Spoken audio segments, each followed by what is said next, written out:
আমাৰ কংগ্ৰেছ দলৰ ইতিহাসত যি প্ৰাৰ্থিত্ব বিশিষ্ট অধিবক্তা হাফিজ ৰছিদ আহমেদ চৌধুৰী ডাঙৰীয়া অসমৰ কংগ্ৰেছৰ ইতিহাসত প্ৰথমবাৰৰ কাৰণে ৰাইজৰ মনোনীত প্ৰাৰ্থী হিচাপে তেখেতে ইয়াত প্ৰাৰ্থিত্ব পাইছে। APCC AICC এবাৰ সিদ্ধান্ত লোৱা নাই। ইয়াৰ শিক্ষকসকল, কৰ্মচাৰীসকল, উকিলসকল, সাংবাদিকসকল আপোনালোকেও মোক কৈছিলে যে আপোনালোক যদি জিকিব লাগে আপোনালোক প্ৰত্যেকগৰাকী সাংবাদিকে মোক কৈছিলে যে হাফিজ চাহাবক ইয়াত কোনো ঘূৰাব নোৱাৰে।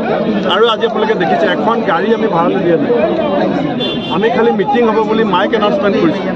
যি ধৰণে হাইলাকান্দি কৰিমগঞ্জৰ মানুহে যোৱাৰ সময়ছোৱাত স্বতঃস্ফূৰ্তভাৱে হিল দল ভাঙি এগৰাকী বিশিষ্ট অধিবক্তা উচ্চ শিক্ষিত ব্যক্তি বুলি আমাৰ প্ৰাৰ্থীগৰাকীক সমৰ্থন দিছে।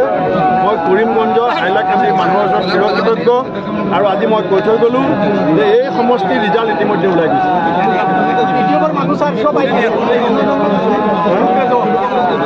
একো নহয়, যেতিয়া ৰাইজেই হৈছে গণতন্ত্ৰৰ ভাগ্য বিৰোধী। কোনোবা এজন দুজন ব্যক্তিৰ ভাল পোৱা বেয়া পোৱাৰ কাৰণে এতিয়া কৰিমগঞ্জৰ যি সিদ্ধান্ত সেয়া বদলি নহয়। কৰিমগঞ্জৰ যিজন প্ৰাৰ্থী সেইজন অসমৰ মানুহৰ পচন্দৰ প্ৰাৰ্থী। গোটেই অসমৰ মানুহে কৈছে যে এইবাৰ বদৰুদ্দিন আজমলৰ বিকল্প অসমৰ ভৱিষ্যতৰ সম্প্ৰীতি ভাতৃত্ববোধ শক্তিশালী কৰিবৰ কাৰণে অসমৰ মাটিৰ পৰা বিজেপি RSS ARDFৰ সাম্প্ৰদায়িক ৰাজনীতি নাইকিয়া কৰিবৰ কাৰণে হাফিজ আহমেদ চৌধুৰী ডাঙৰীয়া জিকাটো অসমৰ স্বাৰ্থত জৰুৰী হৈ পৰিছে। আৰু সেই সিদ্ধান্ত কৰিমগঞ্জৰ মানুহে ল'ব। একো চিন্তা কৰিব নালাগে, অহা যোৱা চলি থাকিব।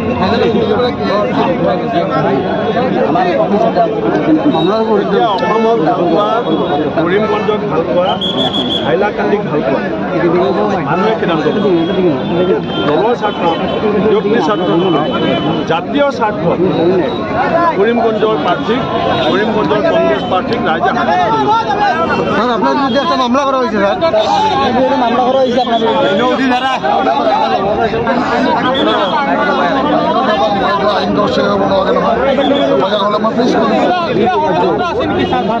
আপনাৰ নিজে দেখা পাইছে কোনে কৈছে কেছ কৰাৰ কাৰণে এৰ মাঝে খোৱা পুলিচক কেছ কৰাৰ কাৰণে কৰিবই।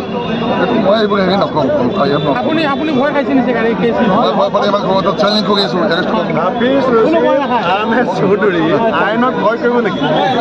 যিজন মানুহ কোৰ্টত থিয় হ'লে কোৰ্টত ভূমিকম্প হয়, তেওঁ থিয় হৈ কোৰ্ট যেতিয়া হাইকোৰ্টত তেতিয়া আগতে মানুহে জানে যে কাৰ ফালে থিয় হৈছে, কোন থিয় হৈছে।